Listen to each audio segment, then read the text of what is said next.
All right, let's talk about sugar. You know the feeling, right? You're in the grocery store and you think, okay, honey, agave, that all-natural fruit juice, that's gotta be the healthier choice. It just feels right. But what if I told you that whole idea is kind of a sweet lie? Today we're gonna unpack the bitter truth about so-called natural sugars. This is the big one, isn't it? We see honey drizzled on everything, all over social media, in every clean eating recipe. It has this golden halo of wellness around it. But when we actually look at what's happening inside our bodies, well, the picture gets a lot murkier. And here is the first major surprise.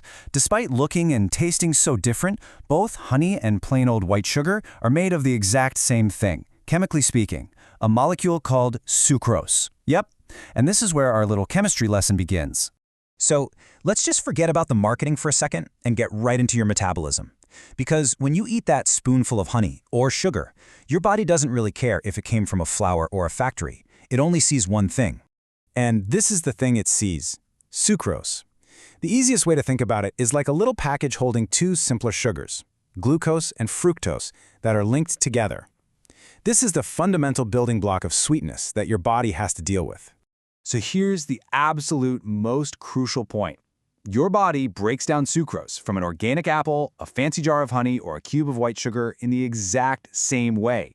To your metabolism, it's all just glucose and fructose. The origin story is completely irrelevant. So you're probably thinking, okay, wait. If the sugar is the same, then what gives? Why is one considered better than the other? Well, it all comes down to the unsung hero in this story: fiber. It's not about the sugar itself, you see. It's about the delivery system. This is the perfect real-world puzzle to explain it. You've got the same fruit, the same natural sugars, but eating one versus drinking the other leads to dramatically different results for your health. The entire answer is about what gets lost in the process. When you eat a whole apple, the sugar doesn't come alone. It's packaged with its own personal bodyguard, fiber. This fiber creates a sort of mesh in your gut that slows down how quickly that sugar gets into your bloodstream. It's like putting a brake pedal on the sugar rush. But with apple juice, that protective bodyguard, the fiber, has been completely stripped away and thrown out. The sugar is now free, and it just floods your system all at once. That's what causes that huge, damaging spike in your blood sugar. You've taken your foot off the brake and slammed on the accelerator. And this is why we have to be so careful with marketing buzzwords. Companies love to create a health halo by plastering terms like 100% natural on the label. But as we just saw, 100% natural can still mean a massive, unhealthy dose of fiberless sugar. I mean, this chart really says it all. On the left, that gentle, rolling hill is your blood sugar response after eating a whole piece of fruit, nice and manageable. On the right, that's the sharp, jagged mountain peak from drinking fruit juice. It's that huge spike, over and over again, that puts so much stress on your body. Okay, so we get the problem now. But here's the good news: we can absolutely do something about it. So let's get into some simple, practical strategies to manage sugar's impact and take back control of our choices. We can really boil it down to these three key ideas: starting your day off right, using fiber to your advantage, and just being a little smarter about alternatives when you do want something sweet. Let's break them down. First up, breakfast. When you start your day with a smoothie or sweetened yogurt, you're kicking off that blood sugar roller coaster immediately. But a savory breakfast, something with protein, fat, and fiber, like eggs and avocado, that sets you up for stable, steady energy all morning long. It's a total game changer. So what about things like soda? Well, the science is pretty settled that high-sugar drinks are incredibly harmful.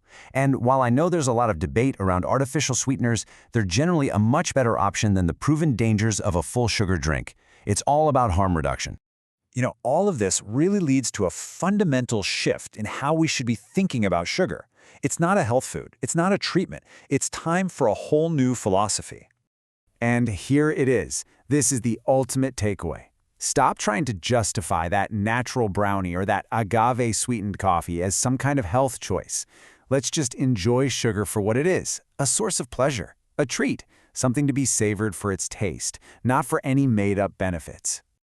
So, if you remember just one thing from all of this, let it be this: don't get hung up on whether the sugar comes from a beet, a cane, or a bee. Just ask yourself one simple question: is the fiber still there? That's the question that truly matters for your health. And that brings us to the end. So I'll leave you with this to think about. After learning how your body really sees sugar, What health food in your pantry, with its shiny all-natural label, are you going to start looking at with a more critical eye? Thanks for joining me.